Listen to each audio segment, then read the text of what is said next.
Hi everyone, welcome back to another video from Crypto Basics. In today's episode, I'm going to be showing you how to log out of your XcelPay application. So without wasting much of our time, let's dive into the video. First of all, launch open XcelPay wallet application and make sure that you're inside the main wallet page. If you're looking for a way to sign out of your XcelPay account, simply go ahead and tap on the menu icon located at the bottom right hand corner. From the menu tab, scroll all the way down and you will come across this interface where you will need to select log out. Soon after you tap on log out, you will then be able to see that you've successfully signed out of your wallet. To log in back again, you will need to enter your PIN that you created while signing up. So that's how easily you can log out of your XcelPay application within a few minutes.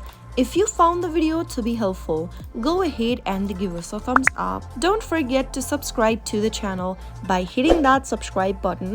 Also, press on the bell icon so that you'll never miss another upcoming upload from us. I will see you again in the next video. Goodbye till then.